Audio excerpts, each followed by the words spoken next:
Before Jesus came along, everything felt hopeless. I was plagued by darkness, trapped in a pit of despair, until he reached down and pulled me out of anguish. He was unlike any man I had ever known. I was the first person to see him alive after the resurrection. At first, I didn't recognize him, but when he said my name, Mary, my heart knew. In all of our time together, I had seen him perform many miracles and wonders, but this miracle somehow felt infinitely more intimate. Clinging to him, I finally understood. He was more than just a man.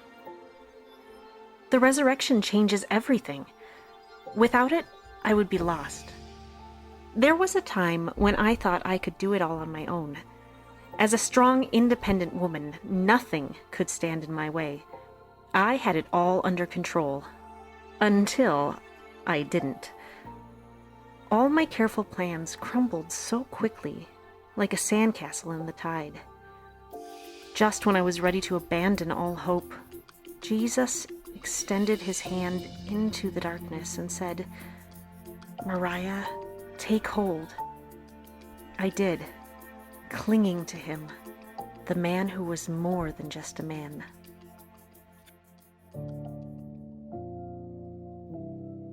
I wasn't with the disciples when Jesus appeared.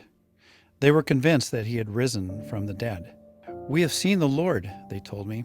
I wanted it to be true, but how could I believe without seeing the evidence? No man could survive such a torturous death. 8 days later, when we were all gathered together, proof came. Suddenly, Jesus stood before me with scar-marked hands. Reality hit me like a wave and my heart was open. All I could exclaim was, "My Lord, my God." I've always been a skeptic, and I definitely had my doubts about Jesus' resurrection. I mean, when was the last time you saw someone rise from the dead? But sometimes I wondered if there was something to that Jesus stuff. I started digging into theories. Maybe they went to the wrong tomb. Maybe he wasn't actually dead.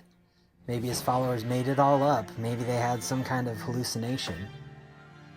But the more I looked into it, the more those arguments fell apart.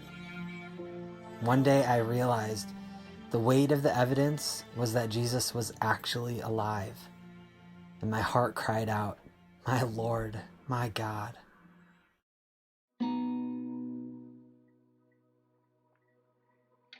We thought we knew who Jesus was, the Messiah, right? We had such high hopes. When he was crucified, we were crushed. We were on the road walking and talking, trying to figure it all out, when a man joined us. He seemed to think Moses and the prophets might have something to say about who Jesus was. Our hearts burned with hope. We invited him to dinner just to keep him talking. And then, as he broke the bread, our eyes were opened and we saw him for who he was. Jesus. It had been him the whole time. Turns out Jesus wasn't the kind of Messiah we thought he was. He was even better. I grew up in the church. Sunday school, Sunday nights, Wednesday nights, all that. I figured I had a good handle on Jesus. But then, I hit a life crisis that rattled me so bad, I wasn't even sure he was real. He was supposed to be there for me, and he had let me down. What do you do with a Jesus like that? I started to ask questions. I searched, I prayed, I ranted. God began to renovate my heart like it was a broken down house, tearing out old views of Jesus and putting new ones in. I began to see Jesus like never before, and I found out he wasn't who I thought he was. He was even better.